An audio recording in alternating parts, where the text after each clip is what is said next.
بین الحرمین همینجور که مشاهده میکنید داره برف میاد. فکر کنم بی سابقه باشه توی عراق که برف بیاد. بین الحرمین برفی رو ما الحمدلله دیدیم، خدا رو شکر. به به به به،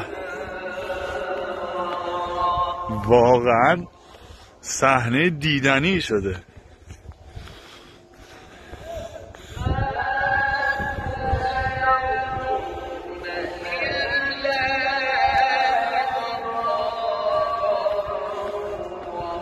به به،